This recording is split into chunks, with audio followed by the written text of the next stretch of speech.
今天我们来讲《本草纲目》，把时间拨回公元1552年，那是明朝嘉靖年间，商业繁荣，世人多在追逐科举与官场。也就在这一年，一位名叫李时珍的中年人做出了一个令人费解的决定，他辞去了太医院的铁饭碗，回到湖北蕲春老家。他要凭一己之力修补医学界一个巨大的漏洞，这相当于今天一位顶尖三甲医院的专家突然辞职归乡，不带货也不开诊所，他背起行囊钻进深山，宣称要花几十年重写一部医学百科全书。在旁人眼中，这近乎疯狂，但正是这个疯子用了其后27年的时间，完成了一场一个人的朝圣。这一讲我们先不聊药方，来聊聊李时珍这个人和这本被称为不可能任务的书。李时珍为何如此折腾？原因很痛心。为了救命，他出身医学世家，从小在药铺长大，行医过程中他发现了一个可怕的现象：古书里的药写错了。明代以前的医生多参考历代流传的本草书籍，但因年代久远，传抄错误，许多书中不仅图文不符，甚至药性写反。例如古书记载防葵无毒可治病，但李时珍发现有人服用后险些丧命。原来防葵与剧毒植物狼毒外形极似，前人混淆了二者。这哪里是医书，简直是杀人手册。你可以想象，李时珍登下翻阅谬误百出的旧医书，窗外是病患哀嚎，医者的良心让他无法安坐。他意识到，若根源知识错了，后世医术再高，开出的方子也可能是毒药。于是35岁的李时珍发下宏愿，搜罗百世，采访四方，他要重修本草，为天下药物验明正身。说起来容易，做起来极难。那时没有互联网和数据库，交通也极不便，要弄清一味草药的真貌，唯一方法是亲赴现场。李时珍采取了极其硬核的田野调查法，他背着背篓，穿草鞋，带徒弟和儿子一走数年，足迹遍及今湖北、湖南、江西、安徽、江苏等地。电视剧里采药画面看似浪漫，实则凶险四伏。为弄清穿山甲习性，他真会进山蹲守；为验证曼陀罗花的麻醉效果，他竟以身试毒。有个著名故事，当时传说曼陀罗花能令人笑、令人舞、令人死，为验证。李时珍在其花期采来泡酒自服，并非浅尝，而是按不同剂量记录身体反应。从手脚麻木到意识模糊，他是在拿命做实验。正因这种精神，他才在书中准确记载曼陀罗花可做麻醉剂，但需严格控制剂量。除上山下海，李时珍另一特点是不耻下问。他不像当时许多傲慢文人，视渔夫、樵夫、猎人为下等人，反认为这些人才是真正的老师。本草纲目中许多知识来自民间，而非医书。他为弄清蛇的习性，请教捕蛇人；为搞懂矿石药性，寻访矿工。他把自己活成了一台巨大的数据采集器，不知疲倦地吸收天地间的知识。材料收集齐了，但更难的步骤是如何将数百万字的素材整理成书。这就要说到书名纲目二字。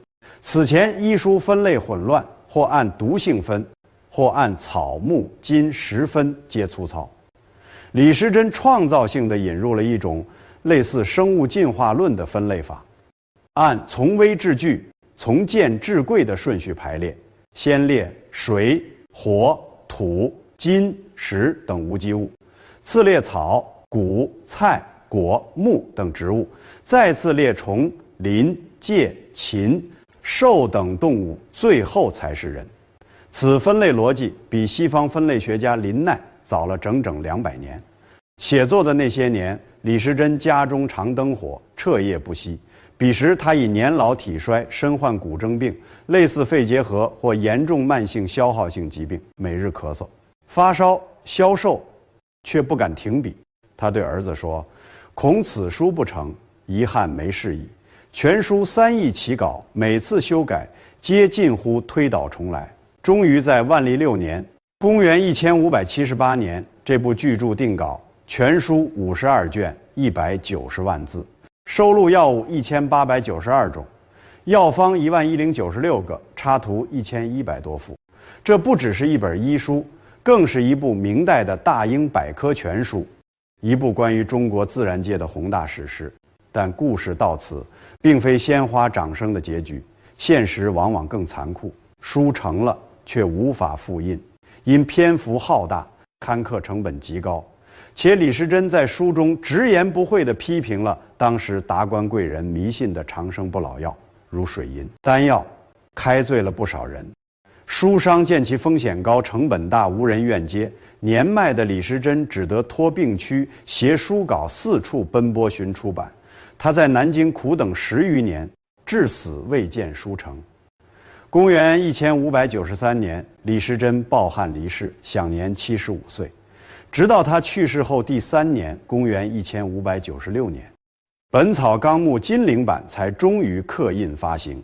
当第一本墨香扑鼻的书卷现于世时，那位为之耗尽毕生心血的老人，早已化为齐春大地的一捧黄土。今天我们读《本草纲目》，读的究竟是什么？当然要学其中养生智慧，后文会详述。但在翻开第1页前，请记住李时珍这名字背后的力量，他非神，只是凡人，无国家经费支持，无现代科研设备，甚至无像样团队，有的仅是格物致知的一腔孤勇。在这个讲究效率与变现的时代，李时珍的故事如同一面明镜。他告诉我们，纵使世界嘈杂，任务看似不可能，只要足够专注执着，一个普通人亦可为世界留下不朽之物。此即《本草纲目》的缘起，源于医者对生命的敬畏，源于行者对真理的死磕。古人云：“民以食为天。”李时珍在书中写了大量食物，许多我们视为果腹之物，在他眼中却是上佳良药。下一讲我们进入饮食篇，聊最切身的话题：吃。现代人对吃很纠结，打开外卖软件，选项无数，不知吃何；翻开体检报告，脂肪肝、高尿酸、高血脂，又不敢吃。若你同此困扰，李时珍堪称知音。在《本草纲目》这部医药巨著中，他并未开篇激烈苦药汤剂，反将大量篇幅留给大米、白菜、萝卜、生姜等日常食物。在他看来，厨房即最佳药房，良厨即良医。若问世间最佳补药为何，你可能想到人参、燕窝、冬虫夏草，但《本草纲目》卷1中排名第1的药，或许让你意外，水正是最普通的水。李时珍将其置于卷首专设水部。因水为万化之源，是体内运输气血的高速公路，路堵了，车再好也枉然。李时珍对水讲究到强迫症地步，书中记43种水：雨水、雪水、露水、井水、泉水、河水等，各水性格不同。如立秋之水，他认为可治疟疾，因秋气肃杀，能降火；腊雪属大寒，可解一切毒热。古人甚至封存夏月治肺。当然，今人不必接雨水喝，但其核心观点极有用。喝水要喝熟水，即白开水。他特别反对喝生水。犹记晨起空腹饮冷，今人喜早起灌冰美式或冰水，说是提神，中医视此为灭阳火。晨起阳气出生，冷水浇灭，久则脾胃虚寒湿重。故请端起手边那杯温白开，在《本草纲目》中，它便是最平凡、最有效的药王。喝完水该吃饭了。今人流行低碳生酮饮食，视米饭、面条为肥胖根源。若问李时珍，他会答4字：五谷为养。在其书中，谷物不仅是饱腹之物，更是滋养本源。他最推崇的吃法是粥。他说：每日起食粥1大碗，空腹未虚，骨气变作，所补不细。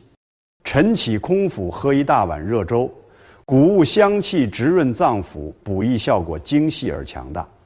对老幼病后体虚者，他推荐更高级的米油粥。熬粥后表面那层粘稠薄膜，他说：“此物黑瘦者食之，百日即肥白，比昂贵补品更温和有效。故若感体虚、胃口不佳，莫乱买保健品。去超市购优质小米或大米，小火慢熬出那层米油，它便是碗中最珍贵的黄金叶。”说完主食，再看菜，《本草纲目》记数百种蔬果，对姜的论述尤为经典。俗话说：“上床萝卜，下床姜。”不劳医生开药方。此中藏中医的时间管理学，为何下床即早晨吃姜？因姜可生阳气，晨起阳气如小火苗升腾，此时食姜犹如添柴，使人终日精神。为何夜不食姜？他警告：夜食姜则气收，姜能发散，夜食之如食砒霜。原理简单，夜晚阳气需收敛休息，姜性发散，强拽阳气外出，致人失眠、燥热，反伤身。故时间是食物的灵魂。同理，有冬吃萝卜夏吃姜，此似反直觉。冬寒不该吃姜暖身吗？为何吃凉性萝卜？李时珍说：“此为顺势而为，冬时阳气内藏，体内易积热上火，食凉性萝卜可降火通气，以求平衡；夏时阳气外散，体内反虚寒，食姜暖胃正好。”这哪里是讲吃菜，分明是论阴阳平衡的哲学。此引出《本草纲目》另一重要饮食原则：不食不食，即非本纪之物不食。明代吴大鹏于冷链，人基本只能吃当季。今人夏能食西瓜，冬可尝草莓。此事是福亦是祸。李时珍反复强调：物有其气，春生发，夏生长，秋收敛，冬收藏。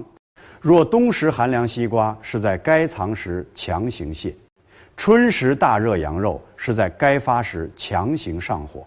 人体内有与天地同步的生物钟，乱食反季食物，即人为拨乱此钟。故他的建议很简单：去菜场看何物最新鲜、最便宜、最多，即买何物。大自然在此季令其生长，便是最适人体此时状态的。把理论落实到今日晚餐该如何吃？结合《本草纲目》智慧，提炼3则本草饮食法：一、做减法，吃原食。李时珍所记药方多单味药或简单配伍，今食品加工过繁，添加剂多，请尝试回归本味，多吃完整食物，少食工业制成品。二、分属性，辨寒热。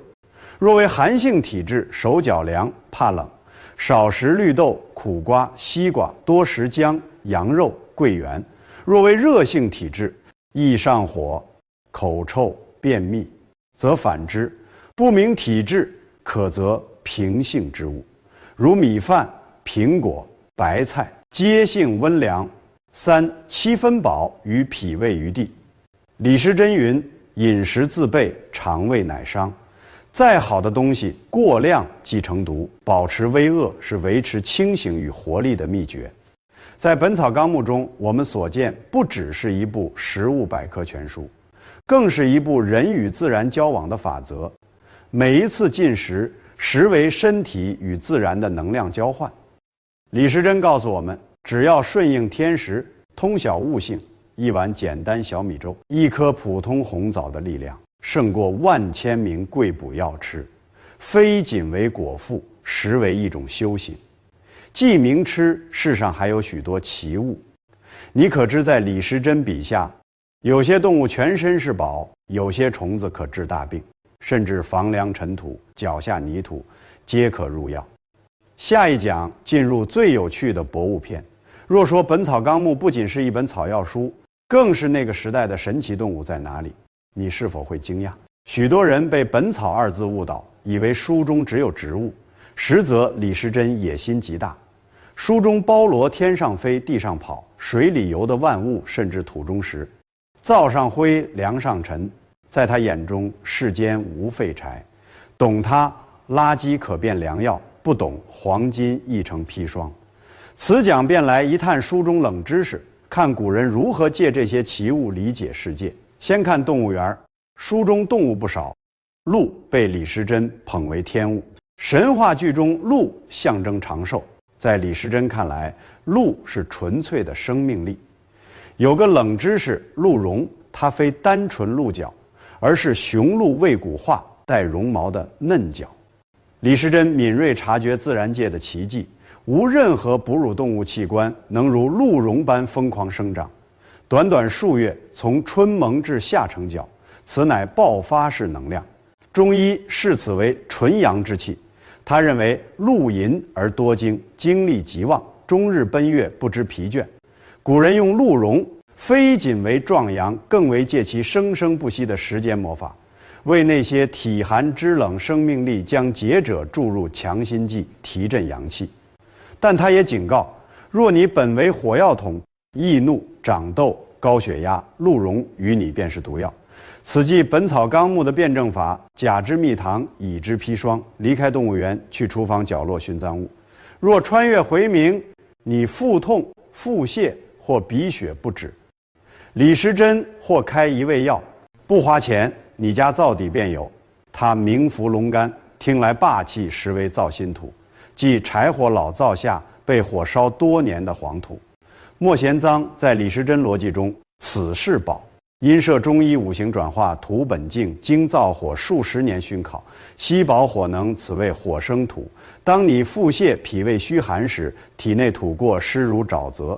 伏龙干是将带火气的干土填入，顺势烤干沼泽，故水土另有一物百草霜，名似武侠毒药，实为锅底灰。继烧杂草后，附于烟囱锅底的细黑霜。李时珍记其可止血，因它是草木燃烧后的精华，精火炼，性轻盈，古人认为可止血，治消化道出血。当然，今有更干净的蒙脱石散、云南白药，无需刮锅底。但此二例展示了李时珍的思维：万物有灵，哪怕一把土、一抹灰，只要经特定环境，如火烧、日晒，便拥有特定性格与能量。再看树梢鸣蝉，在书中它叫乍蝉，蝉不仅是噪音源，更是重生象征。药店有药蝉蜕及蝉成虫后脱下的金黄色鞘，李时珍生动描述其两特点：一、脱壳而出，意欲摆脱束缚；二、鸣声嘹亮不息。基于取象比类的逻辑，观其形，推其能。蝉蜕成两类病特效药，一为皮肤病，如荨麻疹，用蝉蜕望能如金蝉脱壳，脱去病肤；二为嗓子哑。蝉乃自然界男高音，故感冒失声时，中医用蝉退开音助声。此逻辑在现代科学看来或近玄学，但千年实践在某种程度上验证了其效。背后是古人对自然的深刻观察：你吃什么便得什么，你食脱壳之物便得解脱之能。最后须论彼时最危险的诱惑——金石药。明代帝贵迷信长生，流行服丹药，成分为水银、铅、朱砂、黄金。李时珍在书中勇敢批判此风，尤论水银，西施道士称其为神药，服可成仙。他冷笔写道：水银大毒，入腹腐肠，食之令人筋挛骨痛而毙，实为慢性自杀。又论黄金，世人以为吞金自尽，是金有毒，他纠正：金无毒，纯金无毒。吞金致死是因金重坠破肠胃或物理堵塞，但他也承认金箔可入药，镇精神。至今一些名贵中药，如安宫牛黄丸，外仍包金箔，利用的是重金属重镇安神的物理性，但需极微量。在此，我们见李时珍作为科学家的良心，他不盲从古书，不谄媚权贵，以事实告知世人，逆天修仙终是空。读毕《本草纲目博物篇》，你或生一念：此时此刻，你并非独占手边水杯，窗外落叶，路旁野草，空中尘埃，皆是活的，各有个性与能量。李时珍录之，实为告诫人类莫狂妄。我辈仅是万千物种之一，列于名录之末。生病常因体内能量场紊乱，而治病便是向自然寻一位可修正你能量场的他，或是一草，或是一石。此即中医所谓借假修真，借万物之形，修人体之真。身病可借花草虫鱼治，若是心病呢？今人最大困扰常非身疾，而是焦虑、失眠、抑郁。李时珍在数百年前是否已预见此症？他在《本草纲目》中可藏治愈心灵的方下一讲。进入最走心的养心篇，若你体检报告一切正常，却总觉何处不对，累、睡不醒，胸闷、莫名想发火或哭泣，医生或诊断为亚健康。但在500年前，李时珍或会道你身无病，是心病了。《本草纲目》非仅药物清单，更是一本人体说明书。在他看来，人非机器，不可简单换件，人乃整体，主宰此体的君主是心。此讲便聊书中那些不花钱的方，如何通过治心愈疲惫之身。现代医学说情绪是激素波动，中医则说情绪有物理杀伤力。李时珍引《黄帝内经》核心七情治病，喜、怒、忧、思、悲、恐、惊，此七情各对应一脏器，情绪过激便如刀直插五脏，请自查。第一刀，怒伤肝，暴怒时是否头侧胀痛，肋下隐痛？中医言肝主疏泄，常发火或生闷气，致肝气郁结，可致女者乳腺增生，月经不调，男者血压飙升。书中既多例大怒吐血，乃至暴亡。第二刀，思伤脾，此乃今人通病，思虑过度。当你极度焦虑、思虑时，是否不思饮食或食后胃胀？此为思虑伤脾，脾胃的消化能量全调给大脑，脾胃便停摆，久则面黄肌瘦，气血两虚。第三刀，恐伤肾，极度惊吓时会吓尿，此非修辞，是生理反应。肾主二便，恐惧伤肾气，肾虚则封藏失守。今人常腰膝酸软，脱发不全，因熬夜，也因持续低强度焦虑。一种恐怖，李时珍在书中反复强调，善医者先医其心而后医其身，若不把此情绪刀服下，再多参茸也补不尽漏风之躯。既知情绪是病，如何治？抗抑郁药。李时珍给出的方案是以情胜情，这或是世上最早的心理疗法。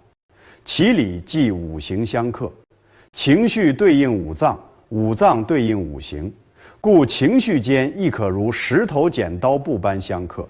怒伤肝，悲胜怒，肝属木，肺属金，金克木。若有人暴怒失控，劝慰无用，反可能激之更怒。李时珍建议让其哭出悲情，可收敛狂暴怒火。一场痛哭后，怒者常软静，此谓悲胜怒，又例思伤脾，怒胜思。这听来反常，岂能让病人发火？但若你钻牛角尖，遇解不开的心结，不使土气壅塞，此时需一股爆发力打破僵局。怒属木，木克土，时有名医治思虑症，故意激怒病人，肾长倒或赖胀，病人勃然大怒，气机冲开，郁结顿解。当然，我辈非医，切勿轻易示人，但此理适宜自救法。莫图消灭情绪，而应转化之。当你焦虑思虑时，视运动大喊来发泄，化思为怒，能释放。当你悲伤时，寻乐事，看喜剧，喜胜悲，火克金。情绪非洪水猛兽，乃流动能量。李时珍所授是疏导的艺术。说完情绪，谈具体操作。在《本草纲目》中，李时珍心中最佳养心药，为何非安宫牛黄丸，亦非朱砂安神丸，而是睡觉？他有振聋发聩之语：药补不如食补，食补不如睡补。睡是天下第一大补，但今人食不会睡。我们卧床刷机看视频，大脑仍飞速转，此非睡，是假寐。李时珍引宋代陈抟老祖睡心折龙法，较高质量睡眠有3层，一、睡眼闭目，肝开窍于目，闭眼即养肝，停看手机，蓝光透支肝血。二、睡耳，让耳关上，非塞耳塞而使心不听外声。肾开窍于耳，静极养肾。三、睡心，此最难，即断念头。他说，先睡心，后睡眼。若卧时仍思明日工作，方才争吵。你的神魂尚在外游，未归巢，如何睡心？他建议子午觉，子时夜11点至1点，阴气最盛，阴阳交替，关键时此间务必熟睡。即便只睡这2小时，胜白日10小时。午时中午11点至1点，阳气最旺，此时闭目养神20分钟，也可助心。火祥肾水生成，水火既济，此无需分文，只需放手机。对自己说，今日打烊，明日再议，除睡。李时珍还记一道家养生法调息。今人为何焦虑？因呼吸太浅太急。你查紧张时，呼吸是否在胸，而婴儿呼吸在腹，起伏绵长。书中所提吐纳即深度腹式呼吸。他认为气是连身与神的桥，气定神闲，气乱神散。此处提炼一简易本草呼吸法，你可立式、正坐或平卧，松肩闭口，舌尖轻抵上颚，此称搭鹊桥，通任督二脉。鼻深吸气，想此气如水流过喉，胸直至脐下，感腹如球，鼓起停2秒，缓匀，呼气排空，腹感腹深重，浊压随气而出，每日10分。李时珍说，此谓吐故纳新。当你专注呼吸，脑便无暇虑繁杂，此是让心归家之路。最后聊聊李时珍自己的心态。著书27年，他遭无数困阻、贫病，被误解，稿被拒。若其心崩，书早夭。支撑他的不仅是医术，更有格物致知之后的通透。纠察万千草木后，他见每草有命，每时有味儿。剧毒砒霜亦有救人时，卑贱牛粪也有入药值。万物皆有安排，人又何为眼前得失焦虑？在《本草纲目》字里行间，你读不到造，他写菊之清雅，写鹿之纯净，他以欣赏眼观世，而非占有，此便是最大的养心。本讲从情绪论至睡眠，从呼吸谈到心态，归根结底，李时珍想告诉我们：医只能治病，为己能救命。疲惫时莫饮红牛，去睡；烦躁时莫刷手机，去呼吸；决斗时莫发火，却痛哭或大笑一场。将身体视为神圣殿堂，好好奉养你的心君心安，方能住其中。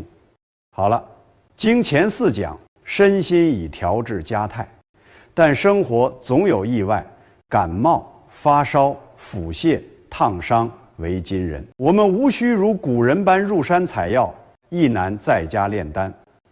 我们所需的是一套应对现代生活痛点的智慧，和一个可治家中的《本草纲目》急救箱，但炼丹前需先泼冷水。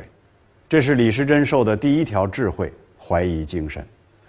许多人读《本草纲目》一走火入魔，见书说吃蝙蝠治夜盲，不问科学便要食；见童子尿质跌打，捏鼻也要喝。请记，李时珍是人非神，他活于500年前，认知有时代局限。书中许多记载，如鞋底泥治病，上吊绳治狂癫，不仅荒谬，甚或有害。另有一些药材，如犀角、虎骨、穿山甲，今已是国家1级保护动物，买卖它们不仅不治病，反会入狱。故今人读此书，须有取其精华，取其糟粕之能。我们不学那些奇偏方，要学的是他的辩证思维。哪怕是人参，他也说过用之不当。正如砒霜，哪怕是砒霜，用对地方也能救命。现代医学证实，砒霜提取物可治某型白血病，无绝对的好药，只有对症的良方。剔除了不靠谱的，还剩何物？以下3味药。他们连安常见，却是李时珍极力推崇的居家良伴。第一位，艾草纯阳之草，若家中只可备一草，必是艾草。李时珍对其评价极高，称其纯阳之草。今人最大问题是寒与湿，夏吹空调，冬食冰，久不见日，身如受潮地下室。此时艾草便是能烘干地下室的小太阳，用法无需复杂，针灸、泡脚即可。购艾叶煮水泡脚，热气携艾阳自脚底涌泉穴入，暖至头顶，当感深沉，肢冷或淋雨。遇感冒时，此盆艾草水，胜服药。第二位，陈皮俗语，一两陈皮一两斤，百年陈皮胜黄金。陈皮即橘皮，但非鲜剥之皮，是经至少3年陈化的橘皮。李时珍说：“其可理气健脾，燥湿化痰。今人压力大，气易堵胸发闷，食过油腻，痰湿重喉，总不爽。此时一片陈皮泡水，或煮粥时投入，可闻独特清香。它能助你理顺体内乱窜之气，化开黏腻之痰。即陈皮不仅是一味药，更是一种疏通的智慧。”第三位，甘草。书中甘草被称国老。何谓国老？国中德高望重的长者，专事劝和。甘草最大本事是调和诸药，可解毒，可缓药烈性。若你喉痛发炎，有火毒或食坏腹痛，甘草煮水饮可有良效。但李时珍也提醒，甘草不可久服，其性虽和，过服易致浮肿。此即中庸之道，过犹不及除药。我们还应带走什么？带走一种植物系活法。在书中，李时珍将植物分为草、谷、菜、果、木。他发现植物最懂顺应天时，春发、夏花、秋实、冬眠。植物从不焦虑，也从不逆天。我们也应如此。春生发，如木抽枝，多出走，依松发散，古称披发缓行，勿抑情绪。夏生长，多出汗，莫总躲空调房，将体内寒逼出。他说：“夏要无厌于日，莫怕太阳。秋收敛，早睡早起，心平气和，莫大悲喜。如果十般将一年能量藏起，冬必藏，少汗少动，早睡晚起，必待日光，将体能关闭，未来年备。”当你活得如一株植物，身边自有植物那种强大的自愈力。最后，我想聊《本草纲目》真正的灵魂，格物致知。此4字出儒家经典，意为穷究事物之理。李时珍为究一草行可定数时，未闻一声鸟鸣，可入山蹲数日。他从不满足于古书云或众人曰，只信自见，自处自尝，此精神。在信息爆炸、假讯漫天的今天，太珍贵了。我们日览各种养生谣言，吃此抗癌，喝彼排毒。若无一点格物精神，我们变成被割的韭菜。读完此书，望你养成一习惯，多问为何。为何此有效，理何在？适合我体质吗？哪怕你下楼散步见一花，也事关其叶。对生或轮生，闻其气，香或臭。当你注视此细节，你便非看花，你是在与自然对话。那一刻，你便是李时珍。讲至此，我们的《本草纲目》之旅将毕。500年前，一孤独老人背药篓，在七春山路艰难前行。他不知书能否出版，不知后人如何评，他只知须将世间草木金石录下，因那是天赐人类的礼。500年后，当我们再起此卷，所见不仅是药方，更是一颗滚烫的人心，一种对生命极致的负责。药食不在药店，而在路边菜场；你家厨房道食不在深山，而在你一呼一吸。一饭一书之间，愿这5讲内容如一颗小种子，播你心田。当你累病忙时，望此子能长成一株草药，育你身，也为你心。感谢陪伴，读万卷书，行万里路，终要归此一碗人间烟火。我是你的好朋友，重返草木人间，祝各位身心安康。